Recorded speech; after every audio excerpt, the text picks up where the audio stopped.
छोटा सा नाम से परिचित करा दिया गया।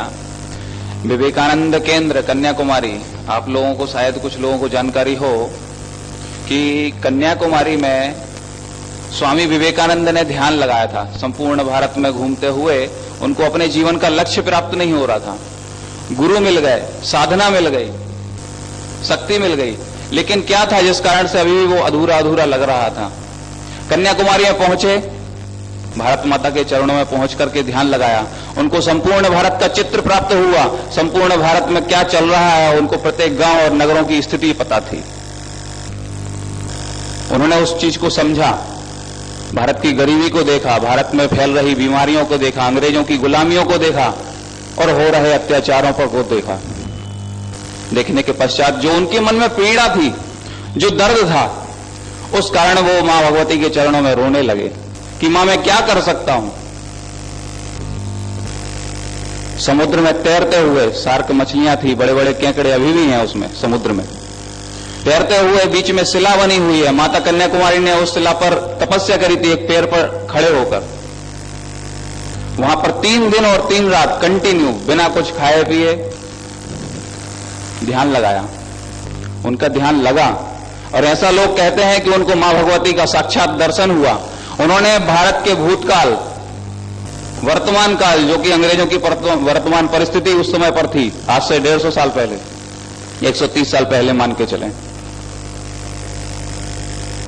और भविष्य काल, हर चीज का उन्होंने अध्ययन किया, समझा, उसको जाना। बहुत बड़े साइंटिस्ट थे वो, बहुत बड़े गायक थे वो, बहुत बड़े वादक थे वो।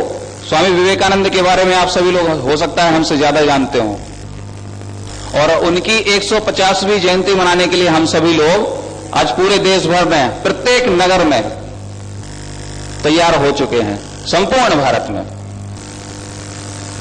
आज माता अमृतानंदमयी संपूर्ण भारत में अध्यक्षा हैं। वो संत समाज, वह आध्यात्मिक शक्ति हम लोगों का मार्गदर्शन कर रही है।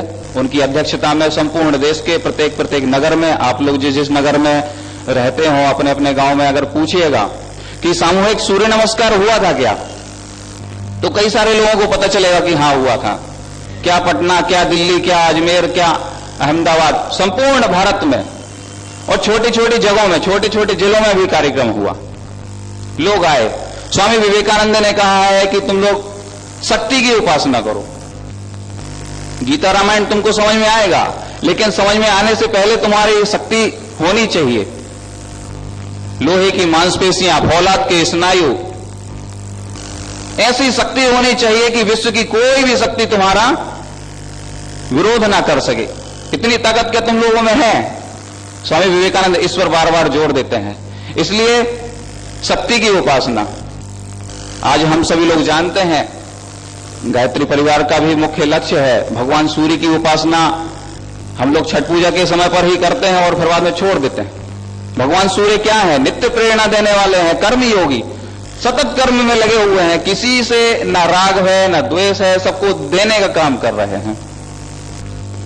उनसे प्रेरणा लेते हुए क्या हम जागृत हो सकते हैं?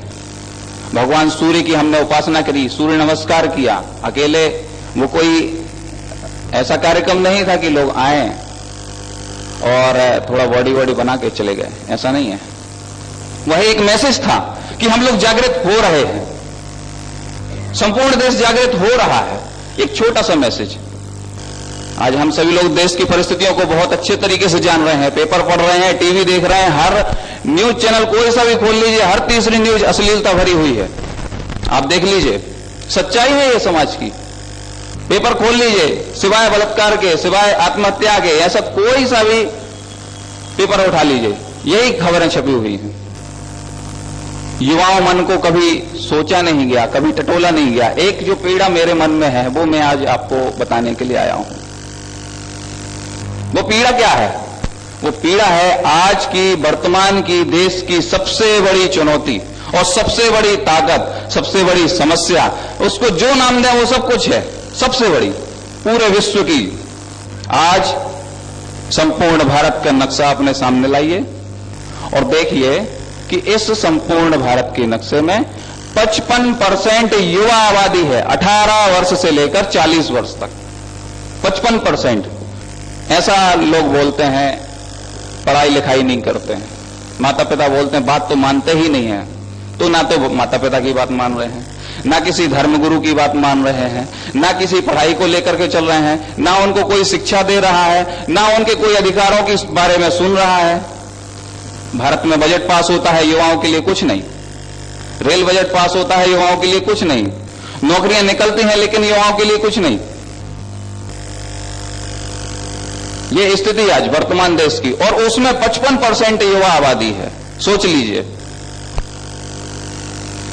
और आप लोगों को शायद ध्यान हो, अगर आप लोगों ने इतिहास पढ़ा हो और अच्छे से अगर उसको समझने का प्रयास किया होगा, गीता रामायण से लेकर के जितने भी हमारे भारत का इतिहास है, उसमें मात्र एक ही चीज है, संघर्ष। ऐसा कहा गया है, कवियों ने कहा है, संग्राम जिंदगी है, लड़ना उसे पड़ेगा, जो लड़ नहीं सकेगा आगे नहीं बढ़ेगा। आज महाराणा को देख लीजिए, या शिवाजी को देख लीजिए, या स्वामी विवेकानंद को देख लीजिए, या किसी भी महान व्यक्ति को देख लीजिए, उसने अपने जीवन में भयंकर संघर्ष किया है। हम लोग भी उन्हीं में से हैं, हम लोगों की वही आयु है, हम लोग भी संघर्ष करके उतने महान बन सकते हैं, लेकिन कैसे बनेंगे? आज संपूर्ण देश की समस्या जो युवा है, हमारे विरोधी ताकतें हैं जो देश की, वो यही चाहते हैं कि किसी न किसी प्रकार से यह देश का युवा भड़क जाए। भड़केगा तो आग उगलेगा। आज क्या हो रहा है पूरे पटना भर में, कहीं इधर हड़ताल कहीं उधर हड़ताल। अभी आज ही के पेपर में मैंने पढ़ा, बीसी को मार दिया है, बीसी साहब परेशान है, उनको जेल हो गए, ये सब चल रहा है। अगर युवाओं के मन में अनुशासन नहीं है, अगर युवाओं के मन में उच्छृंखलता है, मात्र अश्लीलता भरी हुई दिमाग में, हमारे पास विचार नहीं है इस देश को साथ में लेकर के काम करने का। 4 लोग हमारे कमरे में रहते हैं, हम लोग प्रेम से रह नहीं सकते, एक दूसरे के इतने घोर विरोधी होकर रह रहे हैं। हम इसने सेल्फिश हो गए कि नहीं ये मेरा पेन है, तुम इसको छू मत लेना। कॉलेज में क्लास में बैठते हैं, ये मेरी डेस्क है, इसमें बैठ मत जाना, नहीं तो देख लेना। यह स्थिति आज युवाओं की, अगर इस युवा को मार्गदर्शन नहीं दिया गया, अगर इस युवा को एक दिशा में नहीं लाया गया, अगर इस युवा को देश के बारे में नहीं बताया गया, तो यह देश कहां जाएगा? आप लोगों से मैं प्रश्न कर रहा हूं। आज हमारे बीच में विवेकानंद केंद्र के पूरे बिहार के प्रांत व्यवस्था प्रमुख हैं, पीछे कुर्सी पर बैठे हुए हैं, हमारे आदरणीय हैं सतेंद्र शर्मा जी। उनके मन में भी यही पीड़ा कि क्या होगा इस देश का। अभी नौजवान पीढ़ी जो आ रही है वो तो कभी कुछ समझती ही नहीं है। मैंने उनको कहा कि नहीं समझती है, बिल्कुल समझती है, आप लोग नई युवाओं क्यों समझ नहीं रहे हैं? बोलते हैं कि भगवान तो रहा ही नहीं, आज के समय में ऐसी ऐसी घटनाएं घट रही। मैंने कहा बिल्कुल है। आप लोग क्या समझते हैं, मनुष्य से ज्यादा बुद्ध होगा क्या भगवान? अभी एक मैं बहुत छोटा सा उदाहरण दे रहा हूं, मजेदार। पहले मोबाइल कितना बड़ा था जब शुरुआत में बना था, खूब बड़ा बड़ा मोबाइल, एकदम भारी भारी, वायरलेस देखा होगा, खूब भारी भारी। लेकिन अभी क्या हो रहा है, मोबाइल धीरे धीरे छोटा होता जा रहा है और उसमें एप्लीकेशंस इतने सारे जुड़ते जा रहे हैं, फोटो खींचने की उसमें व्यवस्था है और अन्य अन्य कितनी सारी चीजें आप लोग मुझसे ज्यादा जानते हैं, मैं तो उतना ज्यादा उपयोग नहीं करता हूं। तो धीरे धीरे हर टेक्नोलॉजी में मनुष्य एक नई चीज लेकर के आ रहा है, अधिक से अधिक उपयोगी चीज लेकर के आ रहा है। हो रहा है कि नहीं हो रहा, यही है ना? तो क्या यह संपूर्ण प्रकृति भगवान की निर्मित है, तो भगवान कुछ नया लेकर के नहीं आ सकता क्या?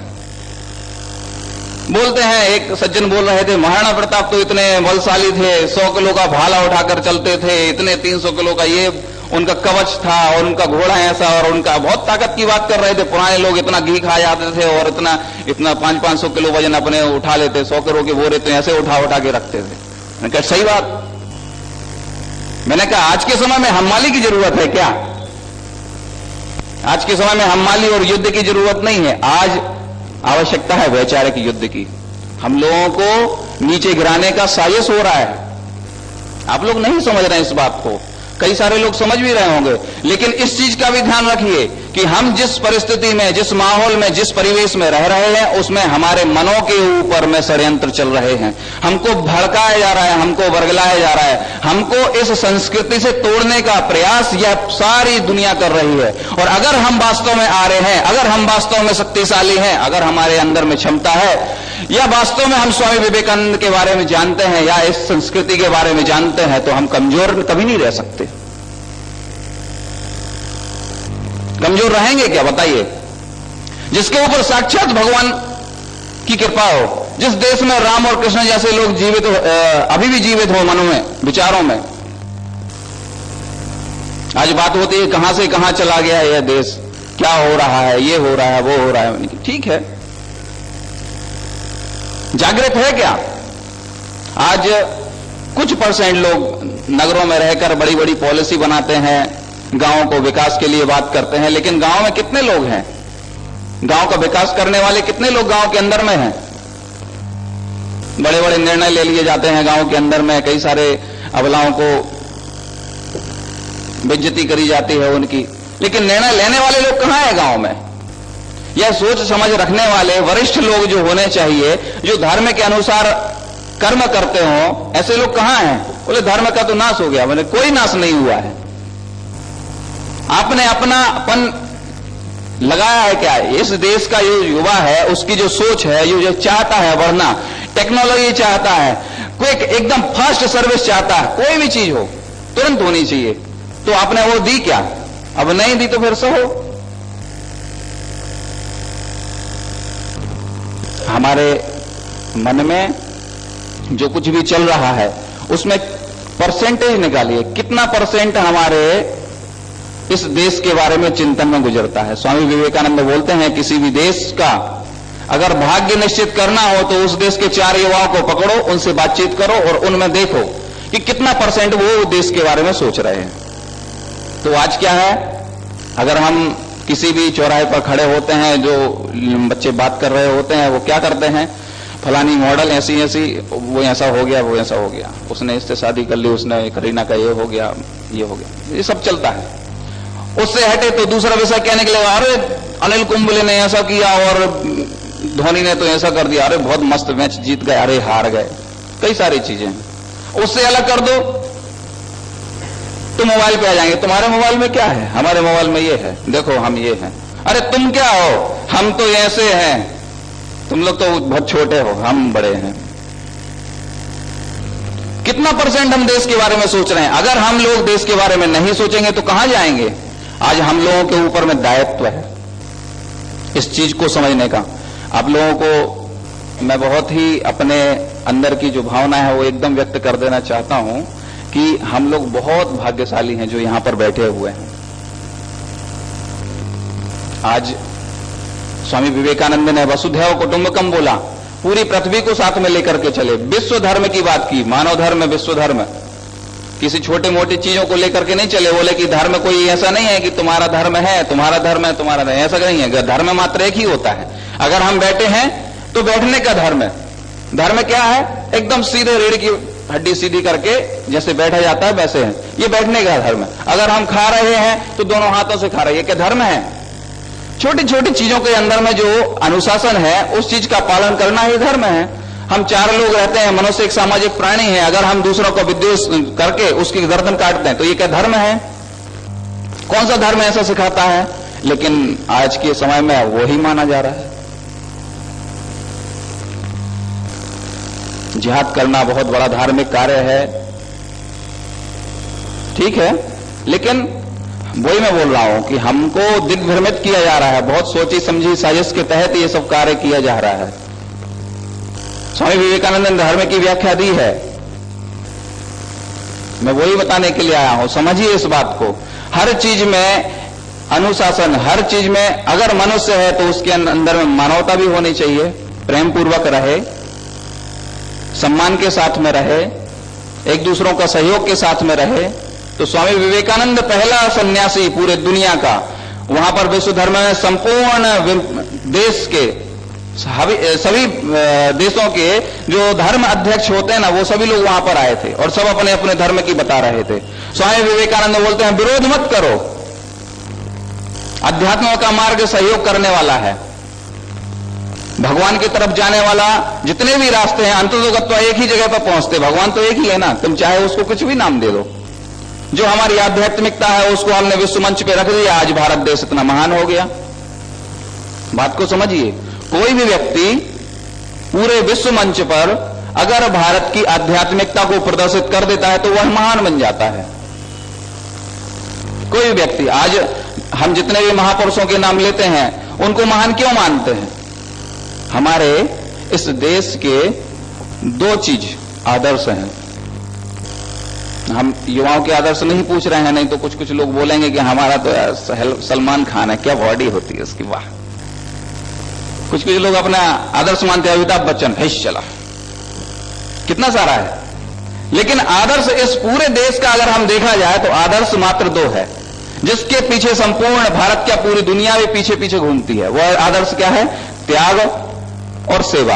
आप देख लीजिए, कोई महान हस्ती है वो त्याग का परिचय देती है और वह सेवा का परिचय देती है। अब चाहे अन्ना हजारे को देख लीजिए, चाहे एपीजे अब्दुल कलाम को देख लीजिए, चाहे स्वामी विवेकानंद को देख लीजिए, चाहे बाबा रामदेव को देख लीजिए, चाहे नरेंद्र मोदी को देख लीजिए, चाहे सुब्रमण्यम स्वामी को देख लीजिए, हजारों चेहरे ऐसे निकलेंगे। ब्रह्मांड है ये, विराट स्वरूप है भगवान का।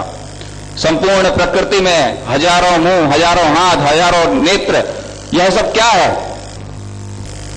गीता पढ़िए, 11वां अध्याय पढ़िए, उसमें विराट स्वरूप का चिंतन उसमें दिया हुआ है। उस चिंतन को फॉलो कीजिए, तब पता चल जाएगा कि क्या है इस देश की महानता।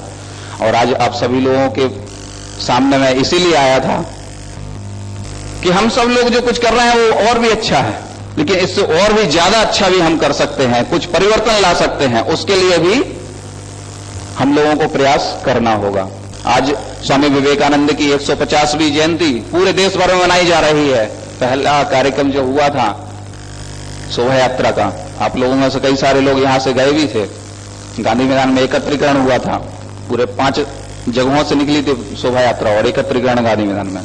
दूसरा कार्यक्रम सामूहिक सूर्य नमस्कार का, पेपरों में खूब पढ़ा होगा, बहुत बवाल हुआ था। लेकिन हमारे इस अध्यात्म को, हमारे इस दर्शन को सभी के सामने स्पष्ट रूप से बताने के लिए कौन आया वहां पर? जितना सदन में हंगामा हुआ इस कार्यक्रम को लेकर के, मात्र एक छोटी सी घटना हुई थी, लेकिन कितने लोग जानने वाले थे उस चीज को? सूर्य नमस्कार को समझने वाले कितने लोग थे? उसको राजनीति बना दिया। ऐसे अगला एक कार्यक्रम और आने वाला है, वो 11 सितंबर में रहेगा, जिस समय शिकागो में भाषण दिए थे स्वामी विवेकानंद। उसी दिन को महत्वपूर्ण बनाने के लिए संपूर्ण देश में युवाथन, मैराथन आप लोगों ने नाम सुना होगा, उसी का नाम दिया है युवाथन। सारे युवा दौड़ेंगे स्वामी विवेकानंद के विचारों को लेकर, कॉलेजों में से जाकर, एक कॉलेज से दूसरे कॉलेज, दूसरे कॉलेज से तीसरे कॉलेज, कई सारी बड़ी बड़ी महान हस्तियां हमारे नगरों में आएंगी। पूरे देश में चल रहा होगा यही माहौल। स्वामी विवेकानंद कौन थे, क्या थे? प्रश्न ये आता है कि स्वामी विवेकानंद को समझने की जरूरत क्या है? हम लोग तो इतने ज्यादा इंटेलेक्चुअल हो गए हैं, हम लोग इतने ज्यादा बुद्धिमान हो गए हैं, लेकिन स्वामी विवेकानंद को क्यों समझे हम? और कोई को भी समझे? इतने सारे लोग उदाहरण हैं, बराक ओबामा को समझे, स्वामी विवेकानंद को ही क्यों समझे? स्वामी विवेकानंद को इसलिए समझे कि यह मेरा पर्सनल अनुभव है। मैं इस समाज में काम कर रहा हूं, हर एक संस्थान में जाता हूं, हर एक संगठन में जाता हूं, कई सारे नगरों में मैंने काम किया हुआ है, कन्याकुमारी में मैं गया हूं, वहां पर मेरा प्रशिक्षण हुआ है। इस बीच में मैंने एक अनुभव किया, आप लोगों से एकदम फ्रैंक मैं बता रहा हूं ये अनुभव, कि संपूर्ण समाज में जितने महान लोग मुझे अभी तक दिखे, शर्मा जी जैसे लोग काम करने के लिए दिखे हैं हमें को, वो सारे लोग स्वामी विवेकानंद से प्रभावित थे, उनके विचारों से प्रभावित थे। आज असम अरुणाचल में इतना सारा कार्य चल रहा है, कितनी सारी चुनौतियां हैं, वहां से चाइना अटैक कर रहा है, एक तरफ से बांग्लादेश पूरे अपने लोगों को वहां पर दे रहा है असम और अरुणाचल में, उसके अलावा वहां की क्षेत्रीय पार्टियां हैं, उसके अलावा क्रिश्चियनिटी फैला रहे हैं। वहां पर सामान्य जो लोग जो कम्युनिटी में रहते हैं, छोटे छोटे जाति कबीलों में रहते हैं, उन लोगों के ऊपर अटैक किया जा रहा है, उनकी मानसिकता के ऊपर अटैक किया जा रहा है। लेकिन उसमें भी एक बहुत बड़ी अलग जगह देने वाला कार्य है जिन लोगों ने किया। सारे लोग स्वामी विवेकानंद से प्रभावित थे। क्या था? स्वामी विवेकानंद का साहित्य। एक मैं सच्चाई बता दूं आप लोगों के लिए, जो भी पढ़ता है, जो सोया हुआ है वो बैठ जाएगा, और जो बैठा हुआ है वो खड़ा हो जाएगा, और जो खड़ा हुआ है समाज में वह दौड़ने लगेगा, और जो दौड़ रहा है वो उड़ने लगेगा। स्वामी विवेकानंद को समझने की जरूरत है। आप सभी लोग इस विचार से कार्य कर रहे हैं, बहुत ही अच्छी बात है। कई सारे लोगों ने बस्तियों में भी बहुत सारा कार्य किया है, हम उनके लिए बहुत बहुत साधुवाद देते हैं। हम सभी लोग भाग्यशाली हैं, इस विश्व में हम विश्व बंधुत्व का भाव बांट रहे हैं, इसके लिए मैं बहुत बहुत साधुवाद देता हूं। आप लोगों के लिए धन्यवाद, हम उनके लिए इतना समय दिया। नमस्कार।